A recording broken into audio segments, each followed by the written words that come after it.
ایک یہود نے کی ہے، پوری دنیا کو فتح کیا انہوں نے. پھر اللہ نے عیسائیوں کو غلبہ دیا، انہوں نے یہودیوں سے سارے علاقے چھین کے ان پہ حکومت کی. پھر اسلام جب دنیا میں آیا تو جو کام پہلے یہودیوں نے کیا تھا پھر ان کے ساتھ عیسائیوں نے کیا، تو پھر عیسائیوں کے ساتھ کس نے کیا؟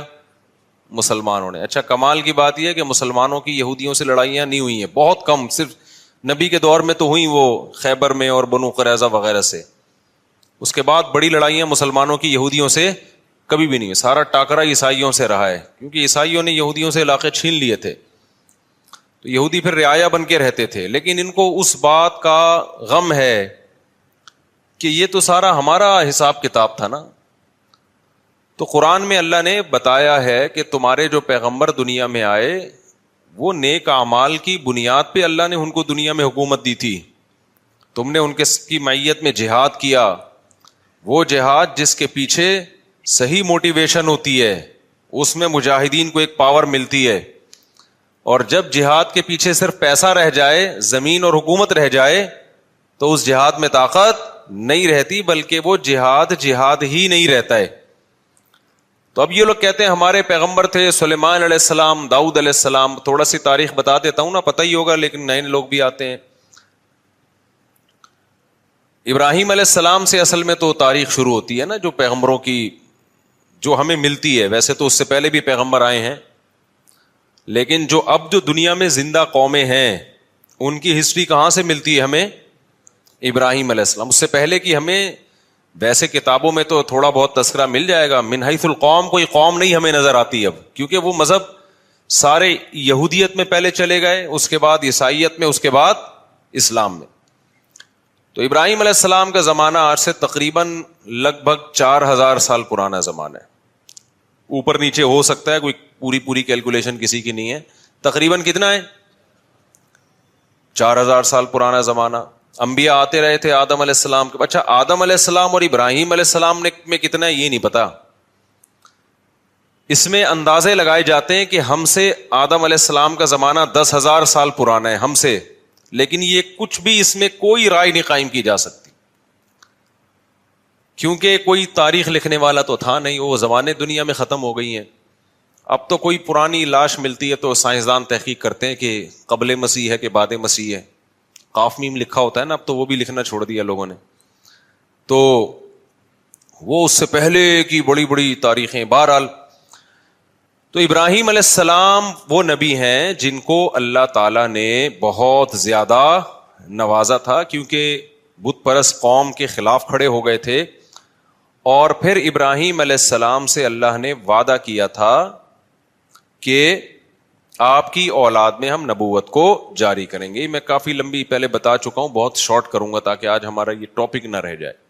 تو ابراہیم علیہ السلام کی اولاد میں حضرت اسحاق علیہ السلام پیدا ہوئے، دوسری زوجہ سے اسماعیل علیہ السلام پیدا ہوئے، اور اسحاق علیہ السلام کی اولاد سے پھر 2 زوجہ تھیں، حضرت سارہ اور حضرت ہاجرہ. تو حضرت ہاجرہ سے نبی صلی اللہ علیہ وسلم پیدا ہوئے 2000 سال کے بعد ان کی نسل میں.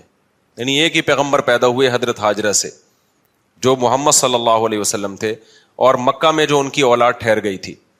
اور ادھر جو شام، آپ نا میپ کو پڑھا کریں، میپ کے بغیر بہت سارے قرآن کے واقعات سمجھ میں نہیں آتے.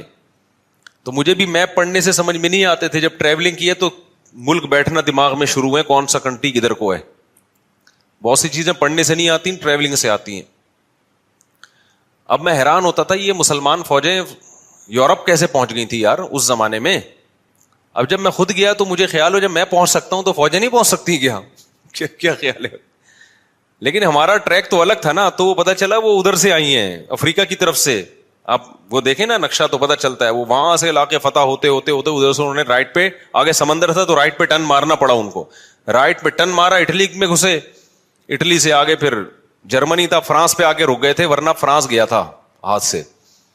تو وہ پھر آپس میں ہی بغاوت ہو گئی، آپس میں ہی لڑ پڑے تھے، ورنہ یورپ پہ مسلمانوں کا قبضہ ہو چکا ہوتا. تو لندن گیا تھا صحیح ہے نا، لندن بھی گیا تھا گوروں کے ہاتھ سے. لیکن ہوا یہ کہ آپس میں پھڈا ہو گیا تھا، بغاوت ہو گئی، لڑائیاں ہو گئی 2 کمانڈروں کی. تو یورپ کو پھر چھوڑ دیا, پھر آپس میں الحمدللہ ایسا لڑے, آج تک کیا ہو رہا ہے, اللہ کے فضل سے لڑ رہے ہیں الحمدللہ, ہر سطح پہ لڑ رہے ہیں اللہ تعالیٰ. میاں بیوی گھر میں لڑ رہے ہیں, حکومتیں آپس میں لڑ رہی ہیں, دوست دوست سے لڑ رہا ہے, مذہبی اسکالر آپس میں لڑ رہے ہیں. تو اس لڑائی کی وجہ سے غیروں کا بڑا فائدہ ہے, وہ اتحاد کر رہے ہیں. مختلف ملکوں نے کرنسی ایک ایجاد کر لی, ٹھیک ہے نا, پاسپورٹ کی کوئی پابندی نہیں, یورپ نے ایک یونین بنا لی پوری, یہاں سے یہاں جاؤ کوئی مسئلہ نہیں, ادھر جاؤ ادھر جاؤ سب ہمارا ہے, وغیرہ وغیرہ. خیر, تو ابراہیم علیہ السلام کے جو شام میں جو سلسلہ چلا ہے نا, اچھا آج کا جو شام ہے پہلے اتنا نہیں تھا بلکہ یہ بڑا تھا. تو یہ اس میں فلسطین, اسرائیل, یہ سب علاقے آتے تھے. تو بیت المقدس تھا, وہاں پیغمبروں کا سلسلہ شروع ہوا, ہوتے ہوتے ہوتے آپ کو پتا ہے کہ اسحاق علیہ السلام کی اولاد میں تھے یعقوب علیہ السلام, ان کا لقب تھا اسرائیل. یعقوب علیہ السلام کا کیا لقب تھا؟ اسرائیل. حضرت اسرائیل جو تھے یعقوب علیہ السلام ان کے بیٹے تھے یوسف, اور یوسف علیہ السلام مصر چلے گئے. سورہ یوسف میں ہے نا واقعہ, وہ ایک بادشاہ بن گئے مصر کے. تو بنی مصر کا نقشہ دیکھیں آپ, سعودی عرب یعنی مغرب کی طرف, جہاں سورج یہاں ہے نا سعودی عرب, تو سعودی عرب آئے گا پہلے, اس کے بعد مصر آئے گا, اور رائٹ سائڈ پہ ٹرن ماریں گے تو کیا آئے گا؟ اسرائیل آئے گا, فلسطین آئے گا. تو ایسا نہ ہو نکل جائیں یہاں پہ گدھے پہ بیٹھ کے, ایسے نہیں, جہاز سے ٹرن مارنا پڑے گا آپ کو. تو مصر میں جو ہے نا یوسف علیہ السلام, وہاں کی حکومت ان کے ہاتھ میں آئی. مصر بڑا زبردست ملک تھا, ایک بڑی تہذیب, مصر کی تہذیب بہت پرانی ہے اور بڑے اسٹیبل لوگ تھے. تو وہاں پر یوسف علیہ السلام کی حکومت قائم ہو گئی. یوسف علیہ السلام بہت اقلیت میں تھے نا, وہ تھوڑے سے بنی اسرائیل آئے تھے, 90 کے قریب ان کا خاندان تھا. یعقوب علیہ السلام نے شادیاں بہت کی تھیں, اولاد ان کے بہت تھی. اب یہ انہوں نے کی تھی, اب آپ ان سے پوچھیں. تو یعقوب علیہ السلام کی اولاد میں برکت بہت ہوئی ہے. اس غم میں بھی انہوں نے شادی کی ہے جب یوسف علیہ السلام بچھڑ گئے تھے, اس دوران بھی انہوں نے نکاح کیا ہے. تو یہ ان لوگوں کے مسئلے نہیں تھے, یہ ہمارے مسئلے ہیں کہ ایکچولی کر کے نا, وہ کہتے بھائی غم بھی ساتھ ساتھ جھیلتے رہو اور شادیاں بھی ہوتی رہیں گی, بچے بھی ہوتے رہیں گے, قحط بھی پڑا, اولاد پھر بھی ہوتی رہی. سمجھتے ہو؟ تو یہاں تک کہ جب یوسف علیہ السلام, یعقوب علیہ السلام مصر گئے ہیں نا, جب پتہ چلا بیٹا بادشاہ بن گیا ہے, تو مولانا عبد الماجد دریا آبادی بڑے عالم گزرے ہندوستان میں, جو دنیاوی علوم کے بھی بڑے ماہر تھے. انہوں نے اپنی تفسیر میں لکھا ہے, وہ خود یعقوب علیہ السلام کی اولاد میں بھی انہوں نے اپنا پورا نسب بھی بیان کیا ہے کہ ہمارا نسب اتنی پشتوں میں جا کے یعقوب علیہ السلام سے ملتا ہے. تو انہوں نے یہ لکھا ہے, جو بھی ان کی تحقیق ہوگی, وہ تورات انجیل کے بھی بڑے عالم تھے جو مولانا عبد الماجد دریا آبادی ہے نا, انگلش بھی بڑی اچھی تھی. مولانا شلوی تھانوی رحمۃ اللہ علیہ سے غالباً بیت بھی تھے, وہ بیت تھے, تبھی وہ جگہ جگہ شیخ اور مرشد تھانوی کا لفظ استعمال کرتے ہیں.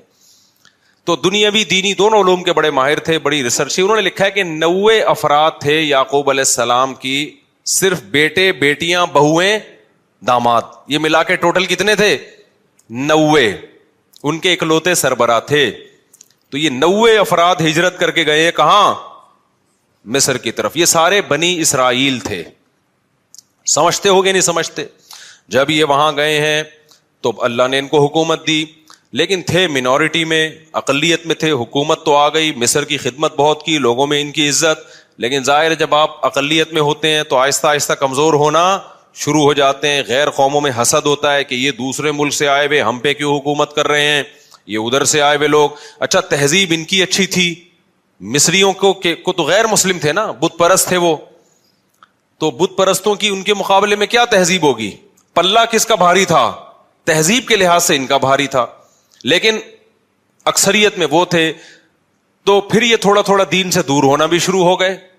جب دین سے بھی دور ہو رہے ہیں, آپ اقلیت میں بھی ہیں, تو آہستہ آہستہ دوبارہ مصریوں کا غلبہ ہونا شروع, اور قوم پرستی کا نعرہ لگایا گیا. یہ بنی اسرائیلی ہیں, ہم قبطی ہیں, یہ غیر ہیں, یہ حالانکہ بھائی غیر ہیں, لیکن انہیں تمہیں بنایا کتنا ہے؟ تمہارے ملک کو قحط سے بچایا ان لوگوں نے, تمہیں تہذیب سکھائی, تمہیں ایمان دیا. نا یہ قوم پرستی انتہائی غلیظ اور بدبودار نعرہ ہے.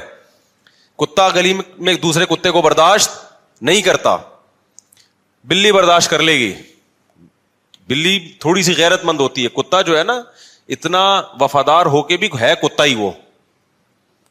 اسلام یہ نہیں کہتا کہ یہ اتنا وفادار ہے تو اب اس کو کتا مت کہو, کہنا کیا پڑے گا اس کو؟ کتا ہی کہنا پڑے گا. وجہ اس کی ہے کہ اس میں کچھ بہت بری خصلتیں بھی ہیں. آگے وہ ابھی میں خصلتوں پر بیان پہلے کر چکا ہوں, ابھی میں نہیں جاؤں گا اس کی طرف. تو خیر, اب کیا مسئلہ ہے؟ تو بنی اسرائیل جب یہاں گئے ہیں آہستہ آہستہ آہستہ حکومت ان کے ہاتھ سے نکلنا شروع, اور گناہوں میں بھی چالنا شروع ہو گئے. جائے جب حکومت میں آتے ہیں تو عیش و عشرت بھی بڑھتا ہے. بالآخر فرعون, اس زمانے میں مصر کا جو بھی بادشاہ اس کو فرعون ہی کہا جاتا تھا, تو وہ والا فرعون جس کا قرآن میں تذکرہ ہے وہ ان پر بالآخر غالب آ گیا, اور وہ ہے ویسے ہی تحریکیں چلنا شروع ہو گئیں جیسے مودی صاحب کی تحریکیں ہیں. یہ اقلیت میں ان کو مارو, ان کو پیٹو, ان کو یوں کرو, ان کو یوں کرو, ہندوستان میں مسلمان بیچاروں کے ساتھ ہو رہا ہے اس وقت. تو ظلم شروع ہوا فرعون کا, اور قرآن کہتا ہے کہ ایسا سخت ظلم بنی اسرائیل کے اوپر کہ یقتل ابناءہم ویستحیی نساءہم, مردوں کو قتل کر دیا جاتا تھا, عورتوں کو چھوڑ دیا جاتا تھا تاکہ ہم ان سے اپنی نسل ان سے پیدا ہو ہماری, یا ان کو ہم لونڈی بنائے, غلام بنائے. تو فرعون کو کہیں خواب آیا کہ میری, وہ نجومیوں نے نہیں بتایا تھا, نجومی جھوٹ بولتے ہیں, نجومیوں کو کچھ بھی نہیں پتا ہوتا, تو زیادہ راجع بات اس میں یہی کہ خواب آیا تھا فرعون کو, اس کو خواب آیا یا کسی نے ماہرین نے پیشگوئی کی ہوگی کہ لگتا ہے کہ یہ قوم میں لیڈر کی صلاحیت ہے, انہی کا کوئی شخص اٹھ کے تمہارا تختہ الٹے گا, تو تم اتنا ظلم کر رہے ہو نا. تو فرعون نے کیا کیا, ظلم کم کرنے کے بجائے بڑھا دیا. تو اب قرآن میں اس کا تذکرہ اللہ تعالیٰ نے سورہ قصص میں ذکر کیا ہے, وہ میں انشاءاللہ بعد میں, یہ 21ویں رات سے جو ہے نا, جب دوسرے لوگ بھی آ جائیں, اعتکاف والوں کی تعداد بڑھ جاتی ہے, تو کچھ مضامین ان کے لیے رکھے ہوئے. تو بالآخر موسیٰ کلیم اللہ پیدا ہوئے, اور اللہ نے موسیٰ علیہ السلام کو فرعون کے محل میں پلایا, اور پھر موسیٰ علیہ السلام کو نبوت ملی, اور پھر بالآخر فرعون کو اللہ تعالیٰ نے دریا میں غرق کر دیا, اور فرعونی کیا ہو گئے, ایک بھی بندہ نہیں بچا, سارے ہی مار دیے اللہ تعالیٰ نے, ٹھیک, جتنے بھی تھے. بنی اسرائیل کو نجات ملی, اور قرآن ان کی تعریف کرتا ہے بما صبروا, اس لیے کہ بنی اسرائیل نے موسیٰ کا ساتھ دیا تھا اور صبر کیا تھا انہوں نے, لیکن تھے بہرحال نالائق, صبر بھی کرتے تھے, تکلیفیں بھی دیتے تھے. پھر بنی اسرائیل کو حکم ہوا کہ اب تو تمہارا اصل وطن ہے فلسطین, ارض شام, وہاں تم موسیٰ علیہ السلام کی قیادت میں اب جہاد کرو. یہ تو اللہ نے فرعون کو خود ہی ٹھکانے لگا دیا, اب ہر جگہ اللہ خود سے کام نہیں کرے گا, کچھ تم کو بھی تلوار اٹھا کے کرنا پڑے گا. یہاں تو ویسے بھی ان کے پاس طاقت ہی نہیں تھی, مینورٹی میں تھے نا, کیا لڑتے یہ. تو بنی اسرائیل نے کہہ دیا ہم نہیں جائیں گے, اذهب انت وربک فقاتلا, کیونکہ غلامی میں اتنا عرصہ گزار چکے تھے کہ ذہن کیا بن گیا تھا, غلاموں. آپ اگر غلام بنے رہو نا کچھ دن تک, تو آپ کا دماغ میں مینٹل لیول کیا ہو جاتا ہے. جو لوگ بچوں میں زیادہ رہتے ہیں نا, تھوڑے دنوں میں بچکانہ حرکتیں شروع کر دیتے ہیں. صحبت کا بہت گہرا اثر ہوتا ہے, خوب سمجھ لو. اگر آپ پڑھے لکھے لوگوں میں بیٹھو گے تو آپ کیا بن جاؤ گے, سنجیدہ, سیریس ہو جاؤ گے. آپ اگر ہر وقت مسخروں کے ساتھ بیٹھو گے تو چھچھورے بن جاؤ گے آپ, سنجیدگی آپ میں سے ختم ہو جائے گی. آپ علماء, بزرگوں, صلحاء کے ساتھ بیٹھو گے, اللہ کی محبت آپ کے اندر پیدا ہو جائے گی. دنیا پرستوں میں ہر وقت بیٹھو گے جو ہر وقت مال و دولت کی باتیں کرتے ہیں, اتنی گاڑی, اتنے پیسہ, بحریہ ٹاؤن, فلانا, آپ کی نظر میں دنیا کی ہوس اور لالچ پیدا ہو جائے گی. یہ انسان کی نیچر ہے. تو اچھے لوگوں کے ساتھ بیٹھا کرو. سمجھتے ہو آج ہمارا مرغا مرغی جو ہے نا, ایک دیسی ہے, وہ ہر وقت دہشت گردی. ایک فینسی بھی ہمارے پاس, تھائی لینڈ کی نسل, وہ مرغا بھی بڑا تمیز کا اور مرغی بڑی تمیز کی. ہمارے ایک پٹھان دوست ہیں, آج ان کو میں لے کر گیا اپنے پنجرے میں, انہوں نے کہا ان پورے پنجرے میں نا آپ کے کیج میں پڑھے لکھے یہی لگ رہے ہیں, یہ دو مرغے. مجھے ان کا تبصرہ بڑا اچھا لگا. انہوں نے کہا یہ جو مرغا مرغی ہے نا, اس پورے پنجرے میں مجھے صرف یہ دو پڑھے لکھے لگ رہے ہیں, باقی سارے ان پڑھ اور جاہل. وجہ اس کی ہے کہ وہ ہر ایک دوسرے کو جب کوئی موقع ملے, وہ کوئی نیا بندہ آئے اس کو چھیڑ رہا ہے. وہ کہا پڑھے لکھے صرف یہ لگ رہے ہیں. میں نے کہا یہ پٹ رہے ہیں سب سے زیادہ یہاں پہ. اچھا خیر, تو میں نے کہا اب یہ پڑھے لکھے ہیں, یہ بھی ان کے ساتھ رہ کے ان پڑھ نہ بن جائیں. تو اب مسئلہ کیا ہے, تو اللہ تعالیٰ نے بنی اسرائیل کو حکم دیا, بنی اسرائیل نے جہاد نہیں کیا, اللہ کو غضب آیا, اور موسیٰ علیہ السلام نے بددعا بھی کی, اور اللہ نے کہا یہ زمین ان پر حرام ہے. 40 سال تک وادی تیہ میں اسی طرح سے یہ تڑپتے رہیں گے. 40 سال تک وہیں موسیٰ علیہ السلام کا انتقال بھی ہو گیا, اور وہ 40 سال تک وادی تیہ میں بہکتے رہے. پھر اس کے بعد نئے پیغمبر آئے, اور پھر اس کے بعد نئے پیغمبر کی معیت میں انہوں نے جہاد کیا. جب انہوں نے جہاد کیا تو قرآن نے اس کا بھی واقعہ اللہ تعالیٰ نے قرآن میں بیان کیا ہے سورہ بقرہ میں. تو جب ان کا جہاد ہوا ہے نا تو ان کی فوج، ان کے جو کمانڈر تھے ان کا نام تھا طالوت. وہ پیغمبر ہی نے ان کو بنایا تھا کمانڈر، وقت کے نبی نے، لیکن وہ غریب تھے. بنی اسرائیل نے اس پہ بھی اعتراض کیا، غریب آدمی ہمارا امیر کیوں بن رہا ہے؟ تو ان کو بتایا گیا بھائی اس کے پاس نالج زیادہ ہے اور صحت اچھی ہے. کمانڈر کے لیے پیسہ ہونا ضروری نہیں ہے، نالج، جنگ لڑنے کا تجربہ زیادہ ہو. دیکھو اللہ تعالیٰ دنیا کو اسباب سے چلاتے ہیں. علماء نے بیان کیا ہے جنگ کے کمانڈر بنانے کے لیے یا ملک کا صدر وزیر اعظم بنانے کے لیے دو بندے ہیں آپ کے پاس. ایک بہت نیک ہے، نالج اور تجربہ نہیں ہے اور اس کو پتا نہیں ہے کیا کرنا ہے، اور ایک برا ہے لیکن اس کے پاس ایکسپیرینس ہے، صلاحیت ہے. تو برے کو بنایا جائے گا، نیک کو نہیں بنایا جائے گا. بات نہیں آ رہی سمجھ میں؟ جب میں یہ بات لوگوں کو بتاتا ہوں، لوگ کہتے ہیں یار یہ کیا بات ہے، تقوی کی تو بڑی اہمیت ہے. میں ان سے کہتا ہوں مجھے ایک بات بتاؤ، آپ جب گھر میں ڈرائیور رکھتے ہو گاڑی چلوانے کے لیے، ایک بندہ ہے تہجد گزار ہے، تبلیغ سے حضرت جیسے 4 مہینے لگا رہے ہیں ماشاءاللہ، کتنے وقت کے لیے نکلے ہوئے ہیں حضرت آپ؟ سالانہ چلہ، ماشاءاللہ ماشاءاللہ. تو وہ بھی سالانہ چلے کے لیے نکلا ہوا تھا، ابھی تازہ تازہ چلہ لگا کر آئے، لیکن وہ گاڑی چلانی نہیں آتی. دوسرا گٹکا بھی کھاتا ہے، پان بھی کھاتا ہے، چرس بھی پیتا ہے، لیکن گاڑی چلانا اس کو آتی ہے. تیسرا کوئی آپشن آپ کے پاس نہیں ہے، تو ڈرائیور کس کو بناؤ گے آپ؟ نیک کو تھوڑی بناؤ گے. بولا کہ بھائی تو بہت نیک ہے لیکن جو کام تجھے دیا جا رہا ہے تجھ میں اس کی صلاحیت نہیں ہے. ہاں نیک ہونا، دونوں ڈرائیور اگر ڈرائیور ہیں پھر جو نیک ہے اس کو ترجیح دی جائے گی. پھر دیکھا جائے گا یار اس کا 4 مہینے لگے ہوئے، اس کے نہیں لگے، تو میں کم از کم اگر کسی کو ڈرائیور رکھوں گا تو میں 4 مہینے والے کو ترجیح دوں گا. یار یہ ڈرائیور بھی ہے اور نیک بھی لگ رہا ہے، یہ ذکر اذکار کرے گا فارغ وقت میں، گانے نہیں سنے گا گاڑی میں بیٹھ کے، چرس نہیں پیے گا. سمجھتے ہو کہ نہیں سمجھتے؟ تو ہمیشہ کام اس کے سپرد کیا جاتا ہے جو کام کا اہل ہو. یہ نبی کی بھی سنت ہے، صحابہ کی بھی سنت ہے، پیغمبروں کی بھی سنت ہے. تو پیغمبر نے طالوت کو امیر بنا دیا اور کہا کہ اللہ کے حکم پہ بنا رہا ہوں. لوگوں نے کہا یہ تو پیسے ہی نہیں ہے ان کے پاس، غریب آدمی. تو پیغمبر نے کہا اس کی غربت کو مت دیکھو، اس کی صحت بھی ہے. لڑائی کے لیے کیا چاہیے؟ صحت چاہیے. کمانڈر ہونے کے لیے جگرا چاہیے، صحت، کانفیڈنس، دل مضبوط. اور دوسرا علم ہے، اس کے پاس نالج ہے، نقشوں کا پتہ ہے، کدھر سے جانا ہے، کدھر سے ٹن مارنا ہے، دشمن کے حملے کیا ہوتے ہیں ان کی چالوں کو سمجھتا ہے یہ. لہذا یہ طالوت کیا بنے گا؟ یہ تمہارا کمانڈر بنے گا. سمجھتے ہو کہ نہیں سمجھتے ہو؟ تو طالوت کو بنا دیا گیا، بولو، کمانڈر. اسی طالوت کی فوج میں حضرت داؤد تھے جو ابھی تک پیغمبر نہیں بنے تھے. بنی اسرائیل کی ایک عام فرد تھے اور حضرت یعقوب علیہ السلام کی اولاد میں تھے، ظاہر ہے بنی اسرائیل میں سے تھے. اب کیا ہوا ہے کہ جب یہ لشکر گیا ہے لڑنے کے لیے تو یہ بہت تھوڑے تھے اور دشمن بہت زیادہ. تو اللہ نے ان کو امتحان میں ڈالا، کیونکہ اسباب کی دنیا میں بڑا مشکل تھا. تو اللہ چاہتے تھے اسباب تو ہے نہیں تو تقویٰ تو ہونا کم از کم. اسباب بھی نہیں ہے، تقویٰ بھی نہیں ہے، تو پھر کس چیز کی فتح ملے گی بھائی؟ اللہ کی مدد کیوں آئے گی؟ افغانستان میں طالبان نے امریکہ کو بھگا دیا نا، تو اسباب تو نہیں تھے، لیکن اس اسباب کی تلافی کس چیز نے کی ہے؟ اللہ کے خوف نے، آخرت کی لالچ نے. تو دونوں ہی چیزیں نہ ہوتی تو پھر پلڑا کس کا غالب تھا؟ اللہ کہتا ہے وہ بھی ایسے ہی، تم بھی ویسے ہی، تو پاور تو اس کے پاس ہے، تو تمہیں کس بات کی میں فتح عطا کروں؟ سمجھتا نہیں ہے نا بات کو.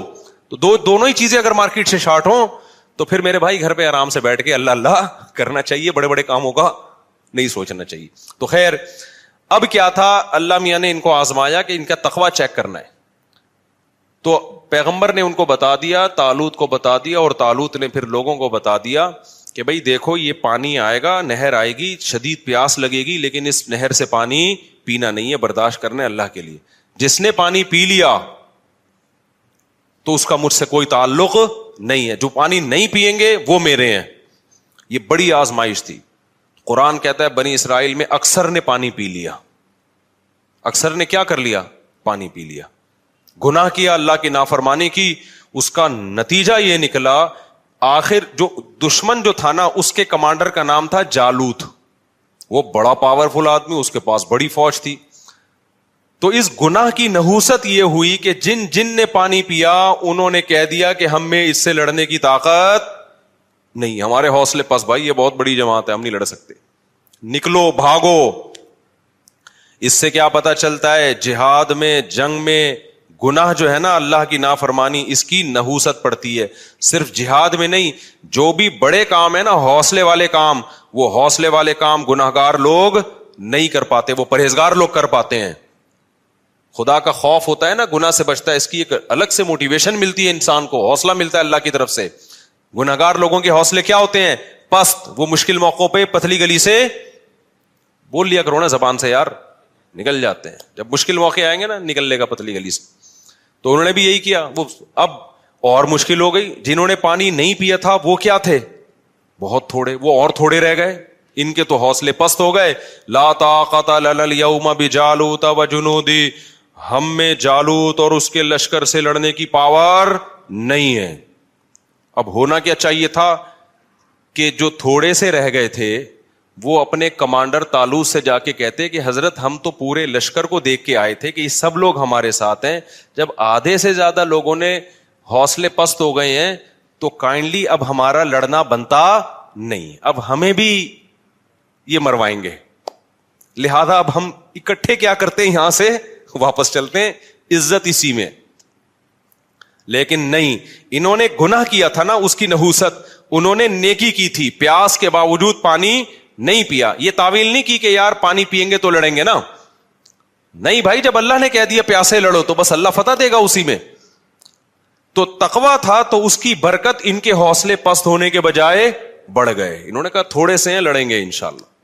اور پھر کہنے لگے جو نہیں لڑنا چاہ رہے تھے، پست ہو گئے تھے ان کے حوصلے، ان کو بھی حوصلہ دلانے لگے. کم من فئۃ قلیلۃ غلبت فئۃ کثیرۃ باذن اللہ. بھائی تاریخ اٹھا کے دیکھو کتنی مرتبہ ایسے ہوا ہے، بہت تھوڑی تھوڑی جماعتوں کو اللہ نے بڑی بڑی جماعتوں پہ غلبہ دیا ہے، اور اللہ صبر کرنے والوں کے ساتھ ہے. ان کمبختوں کی سمجھ میں آیا نہیں آیا، اس سے تاریخ کیا ہے؟ خاموش. پھر قرآن کہتا ہے جب مقابلہ شروع ہوا ہے نا تو اتنا بڑا لشکر اور ادھر تھوڑے سے لوگ جو اور تھوڑے سے ہو گئے تھے، ان کو اندازہ ہو گیا کہ اسباب کی دنیا میں ہم میں اس لشکر سے لڑنے کی طاقت نہیں ہے، اب اللہ ہی مدد کرے گا. تو کیا دعا مانگ رہے ہیں؟ دعا بڑی خاندانی ہے، مجھے بڑا مزہ آتا ہے یہ دعا میں، بڑی خاندانی دعا. دیکھو وہ یہ دعا بھی مانگ سکتے تھے، ربنا اجعلنا صابرن، اے اللہ ہمیں صابرین، ہمیں کیا بنا دے؟ صابر بنا دے، ہمیں فتح دے دے. یہ بھی کہہ سکتے تھے نا، ہمیں اس لشکر پہ کیا دے دے؟ فتح دے دے. ہمیں صبر کرنے والا بنا، بھاگنے سے بچا. نا نا نا نا، ان کو پتا تھا صبر سے کام نہیں چلے گا. ربنا افرغ علینا صبرا، اے اللہ صبر کی بالٹیاں انڈیل دے ہمارے اوپر. تھوڑا صبر نہیں چاہیے ہمیں، بہت بڑا لشکر ہے، ہمارے قدم کیا ہوں گے؟ اکھڑیں گے. آسمان سے نا افراغ کہتے ہیں، جیسے بالٹی میں پانی ہو نا، وہ آپ نے خالی کر دی، یوں کر کے انڈیل دیا تو وہ کیا ہو گئی؟ خالی ہو گئی. پوری بالٹی آپ نے انڈیل دی. افرغ علینا صبرن، یہ بلاغت ہے، صبر کی کوئی بالٹیاں تھوڑی اوپر سے نازل ہوں گی. سمجھانے کے لیے کہ ایسے صبر دے جیسے صبر کی ہمارے اوپر بالٹیوں کی پورے نہا جائیں ہم صبر کے اندر. اتنا طاقتور صبر چاہیے اس لشکر سے لڑنے کے لیے ہمارے اندر. جب تک تو ایسا صبر نہیں دے گا ہم نہیں لڑ سکتے. تو ہمیں ایسا صبر چاہیے. تو نیت بھی کر رہے تھے نا لڑیں گے ہم. افرغ علینا صبرا وثبت اقدامنا، اور ہمارے قدموں کو جما دے، پیچھے نہ ہٹیں ہم. وانصرنا علی القوم الکافرین، اور ان کافروں پر ہماری مدد کر. پہلے صبر مانگا ہے، پھر کیا مانگی ہے؟ مدد. کہ ہمارے جو کرنے کا کام ہے نا، اے اللہ پہلے وہ تو ہو جائے. ہم جو اللہ سے مدد مانگ رہے ہوتے ہیں کہ اے اللہ میں بھاگ جاؤں پھر بھی کیا ہو؟ ہماری مدد ہو. نہیں آئی بات سمجھ میں؟ اے اللہ میں شادی نہ کرنا چاہوں پھر بھی میری 4 شادیاں ہو جائیں. ہمارے جامع میں ایک استاذ ہیں، وہ ایسے لیٹے ہوئے رہتے تھے نا، اکثر ایسے لیٹے رہتے تھے کہ ارے یار تم 2-2 3 تمہیں پتہ نہیں کہاں سے رشتے مل جاتے ہیں، میں تو مجھے کوئی رشتہ ہی نہیں مل رہا. میں نے کہا میں تو جب بھی آتا ہوں آپ یہاں بیٹھے ہوتے ہیں یوں ٹیک لگا کے نا ایسے. تو میں نے کہا ایسے تو پہلا نہیں ملتا میرے بھائی اس زمانے میں. کوئی ہلو جلو، کچھ سفر کرو، کوئی رشتوں کا پیغام بھیجو، کوئی پٹو، کوئی بدنامی مولو، اس کے بعد جا کے نہ ہوتا ہے نہ رکھا جاتا ہے. رکھنے میں بھی پھر قربانیاں دینی پڑتی ہیں. تو ہم یہ چاہتے ہیں کہ ہم کچھ نہ کریں اور ساری مدد کس کی طرف سے آئے؟ اللہ کی طرف سے. بے روزگار آدمی کر کیا رہا ہوتا ہے؟ وظیفے پڑھ رہا ہوتا ہے. ابے بھائی تو صبح اٹھ کے جا, روزگار تلاش کر, تو محنت کر, پھر اللہ سے دعائیں بھی مانگ. خود دھیلے کا نہیں کرے گا. لڑائیاں گھروں میں ہو رہی ہیں, اس لڑائی پہ غور کر کے کہ اس کی ریزن کیا ہے, لڑائی کیوں ہو رہی ہے. میرے اندر خرابی ہے تو میں اس خرابی کو ٹھیک کروں, اس کے اندر خرابی ہے تو اس کی اصلاح کی کوشش کی جائے, اس کے بعد اللہ سے دعا مانگی جائے. اس خرابی کی اصلاح کی کوئی کوشش نہیں کرتا اور ڈائریکٹ وظیفوں پہ آئے ہوئے ہوتے ہیں. سیٹ کس پہ ہو گئے ہیں؟ اولاد آپ کی بگڑ رہی ہے, تھوڑا سا ٹائم نکال کے غور کرو, یار میری کوئی خرابی تو نہیں ہے جس کی وجہ سے بچے بگڑ رہے ہیں. کہیں میرے اندر تو کوئی خرابی نہیں ہے, میں نے ٹائم نہیں دیا ان کو, ان کی تربیت کی, محبت سے کوشش نہیں کی. آپ نے پوری کوشش کی پھر بگڑے تو اللہ سے دعا مانگے. اپنا کوئی ذمہ داری پوری نہیں کرنی اور ڈائریکٹ ڈال کس پہ دینا ہے. آپ کو فالج ہو گیا, یار اللہ تعالیٰ نے مجھے آزمائش میں ڈالا, میری کوئی ٹیکنیکل مجھ سے خطا تو نہیں ہوئی جس کی وجہ سے مجھے فالج ہوا ہے. میں روزانہ 6 انڈے کیوں کھا رہا تھا, میں گائے کا گوشت کیوں کھا رہا تھا, میں اتنی چینی کیوں کھا رہا تھا, میں کر کیا رہا تھا, میں جو اتنی خوراک بنتی ہے, صبح شام پھوڑے جا رہے ہیں اور پھر اس کے بعد دھماکے کے ساتھ پھٹ پھٹا کے کیا ہو جاتے ہیں, ہلاک ہو جاتے ہیں. پھر لوگ کہتے ہیں اللہ کی یہی مرضی تھی. اللہ کی یہی مرضی تھی اس قسم کے لوگوں کے ساتھ, ٹھیک ہے نا, کہ وہ اسی طرح پھٹیں. ہاں کچھ ہوتے ہیں احتیاط کر رہے ہوتے ہیں پھر بھی اٹیک ہو جاتا ہے, وہ اللہ کی مرضی ہے. تو اپنا کام میرے بھائی پورا کرنا ہے, پھر بھلے پھٹ بھی جاؤ اور آدھا اللہ نہ کرے کسی کو فالج ہو, کچھ بھی ہو, پھر چلو اللہ کی طرف سے صبر کی توفیق بھی ملتی ہے. تو ہمارے ایسا کچھ بھی نہیں ہے, سارے الٹے کام کر کے پھر ڈالتے کس پر ہیں؟ اللہ میاں پہ ڈالتے ہیں کہ یار وہاں سے مسئلہ خراب ہو رہا ہے. اچھا خیر, تو اب انہوں نے کیا دعا مانگی اللہ سے یہ سمجھنے کی ہے. انہوں نے ڈائریکٹ یہ نہیں کہا اللہ ہمیں ہماری مدد کر, پہلے کہ اللہ ہمارے قدم تو جما, کیونکہ جن کے قدم جمتے ہیں مدد انہی کے ساتھ ہوتی ہے, بھگوڑوں کے ساتھ مدد نہیں ہوتی. تو پہلے اللہ جو ہماری ذمہ داری ہے نا وہ ہم سے پوری ہو جائے, ہم بھی نیت کر رہے ہیں تو بھی توفیق دے. اور قدم جمنے سے پہلے کیا ہے, جن کو صبر کی توفیق نہیں ملتی ان کے قدم نہیں جمتے, تو ہمیں صبر کی توفیق بھی چاہیے. اور نمبر 2, صبر بھی معمولی نہیں, صبر کی بالٹیاں ہمارے اوپر انڈیل دے. پھر آخر میں کہہ رہے ہیں کہ وانصرنا علی القوم الکافرین, ان کافروں پر ہماری مدد کر. تو بڑے جگر سے لڑے نا وہ لوگ, اور لڑنے کے بعد قرآن کے الفاظ ہیں, اسی لشکر میں ایک داؤد بھی تھے. ایک تو ان تھوڑے سے لوگوں کا اتنے بڑے لشکر سے لڑنا یہ اللہ کی رضا کے لیے. پھر ایسے موقع پہ ہر آدمی کی کوشش ہوتی ہے میرا ٹاکرا کمزور کے ساتھ ہو, کیا خیال ہے, تاکہ میں کم از کم سیو سائڈ پہ رہوں.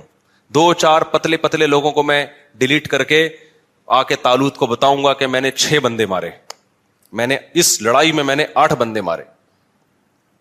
ایسے باریک باریک میں لوگوں کو کیا کروں گا, تلاش. لیکن جو حضرت داؤد تھے انہوں نے کس کو ہدف بنایا, کمانڈر جالوت کو. ظاہر ہے وہ سب سے زیادہ پاورفل تھا, تو ہدف کس کو بنا رہے ہیں کہ میرا ٹاکرا کس سے ہوگا, جالوت سے ہوگا. تو اللہ کو یہ ادا بڑی پسند آئی. قرآن کہتا ہے وَقَتَلَ دَاوُودُ جَالُوتَ, داؤد نے کس کو قتل کیا, ڈائریکٹ جالوت کو جا کے قتل کیا. کہ چھوٹے موٹے کام کرنے کا نہیں ہے, جب بڑی جنگ ہے تو پھر کارنامے بھی بڑے ہوں گے. تو جا کے کیا, اس لیے میں کہتا ہوں ایک نہیں کرو, کرو تو 4 کرو ورنہ کمارے رہو. استغفر اللہ, یہ پھر موضوع ادھر کو کہاں گیا. اچھا خیر, تو کچھ کر کے جاؤ نا دنیا میں, پتا تو چلے کچھ الٹا کر کے گیا ہے, سیدھا کر کے گیا ہے, کیا کر کے گیا. لوگ باتیں, غیبت بھی ہوگی, برائیاں بھی ہوں گی, پٹو گے بھی, لیکن بدنام جو ہوں گے تو کیا نام نہ ہوگا. کیا خیال ہے بھائی, ایسا ہی تو یہ تو سب ایک ایک کر کے جا رہے ہیں دنیا سے. اچھا استغفر اللہ, حقوق بھی ہے اس پہ, پھر میں کبھی اس وقت بیان کروں گا انشاءاللہ. تو قتل داؤد جالوتا, قرآن کیا کہتا ہے, داؤد علیہ السلام نے کیا کیا, ڈائریکٹ ہدف کس کو بنایا ہے, جالوت کو مار دیا اس کو. اللہ کو یہ ادا پسند آئی. فآتاہ اللہ الحکمہ, اللہ نے آپ کو حکمت بھی دی, نبوت بھی عطا کر دی. وعلمہ مما یشاء, اور جو کچھ اللہ نے چاہا آپ کو سکھایا. اب اس واقعے کے بعد بنی اسرائیل کے کمانڈر کون بن گئے, ظاہر ہے پیغمبر نے بھی دیکھا نا بھائی یہ ہیں اصل کم. پہلے یہ میرٹ کی بیس پہ سلیکشن ہو رہی ہے, کس کی بیس پہ ہو رہی ہے, بولو نا. کوٹا سسٹم نہیں تھا بنی اسرائیل میں اس زمانے میں کہ ہمیں کمانڈر بنانے کے لیے بنی اسرائیل کے وہ کتنے تھے ان کی جماعتیں؟ 12 قبیلے تھے نا. تو 12 قبیلوں میں ہر قبیلے کے اتنے کوٹے ہیں, اتنے لوگ ہوں گے. اب چونکہ اس قبیلے کا بن چکا ہے تو اگلا اس قبیلے کا. یہ کوٹا سسٹم بنی اسرائیل میں نہیں تھا. ان میں کیا تھا؟ میرٹ کی بیس پہ, صلاحیت کی بیس پہ. دیکھا بھائی داؤد میں سب سے بہتر صلاحیت ہے, تو اب بنی اسرائیل کے چیف آف آرمی اسٹاف کون ہوگا؟ آرمی چیف کون ہوگا؟ داؤد ہوں گے.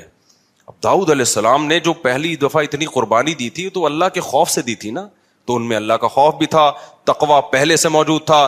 تو بالآخر بنی اسرائیل کے بادشاہ کون بن گئے؟ بولو نا, تمہارے چپ کیوں بیٹھے ہوئے ہو؟ داؤد علیہ السلام بن گئے. داؤد علیہ السلام نے خلافت سنبھالتے ہی کام کیا شروع کیا؟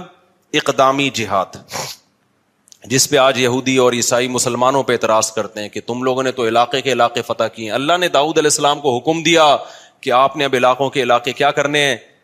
تلوار کی زور سے فتح کرنے. وہاں پر اللہ کا حکم نافذ کرنا ہے. کسی کو تلوار کی طاقت سے یہودی یا مسلمان نہیں بنانا آپ نے.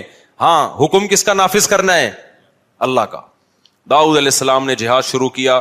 بڑی ٹینشن یہ تھی کہ بڑی بڑی جماعتوں سے, بڑے بڑے قبیلوں سے مقابلہ ہوتا تھا, تیر بھی لگتے تھے, تلواریں بھی چلتی تھیں, زخمی بہت ہوتے تھے. اللہ نے داؤد علیہ السلام کے ذریعے بنی اسرائیل کی حکومت قائم کرنی تھی دنیا میں. اللہ نے داؤد علیہ السلام کو معجزے دینا شروع کر دیے. سب سے پہلا معجزہ, آپ کے ہاتھ میں لوہا پگھلا دیا اللہ تعالیٰ نے. جس طرح سے چاہیں لوہے کو کیا کر لیں؟ موڑ لیں. بڑی بڑی زرہیں بنانا شروع کی داؤد علیہ السلام نے, ڈھالیں بنانا شروع کی تاکہ جنگوں میں دفاع ہو. لِتُحْصِنَكُم مِّن بَأْسِكُم, قرآن کہتا ہے داؤد کے ہاتھ میں ہم نے لوہے کو پگھلا دیا تاکہ وہ تمہیں جنگوں میں حفاظت کرے. تو پھر داؤد علیہ السلام کو اللہ نے دولت بھی بہت دی. جب دولت بہت دی تو پھر شادیاں بھی انہوں نے بہت کی. وہ ہماری طرح نہیں تھے کہ ایک بیوی ایک بچے. جب وسائل ہے تو بھئی حلال کیا ہے, تو بہت ساری شادیاں کی. تورات اور انجیل میں ہمیں ملتا ہے کہ بہت ساری بیویاں تھیں داؤد علیہ السلام کی, معذرت کے ساتھ. سمجھتے ہو, انہوں نے معذرت کے ساتھ نہیں کی, یہ میں آپ سے معذرت کر رہا ہوں کہ میں بیان کیوں کر رہا ہوں. تو داؤد علیہ السلام کو اللہ نے پرندوں کی بولیاں بھی سکھائیں. داؤد علیہ السلام کے معجزوں میں جیسے یوسف علیہ السلام کا معجزہ تھا خوبصورت چہرہ, حسن اللہ نے دیا, تو داؤد علیہ السلام کا معجزہ کیا تھا؟ بولو نا, خوبصورت آواز. بہت خوبصورت آواز میں وہ زبور کی تلاوت کیا کرتے تھے. اللہ نے ایک مستقل کتاب بھی دی داؤد علیہ السلام. ایسی زبردست تلاوت ہوتی تھی, اور جب اللہ کا ذکر کرتے لا الہ الا اللہ کا, تو پہاڑوں سے بھی لا الہ الا اللہ کی آوازیں آنا شروع ہو جاتی. یا جبال اوبی معہ والطیر, پرندے آپ کے سر پہ جمع ہو جایا کرتے تھے. وہ زبور کی تلاوت بھی سنا کرتے تھے اور آپ کی آواز سے بھی محظوظ ہوا کرتے تھے. پھر داؤد علیہ السلام عبادت گزار, ایک طرف دن میں کمانڈر ہیں اور رات میں کیا ہیں؟ پوری پوری رات عبادت کرتے تھے. ایک دن روزہ, پوری زندگی داؤد علیہ السلام کی ایسے گزری ہے, ایک دن روزہ ایک دن ناغا, ایک دن روزہ ایک دن ناغا. حدیث میں آتا ہے سب سے بہترین روزہ داؤد کا روزہ تھا. پوری زندگی ایسے کیا, ایک دن روزہ ایک دن ناغا.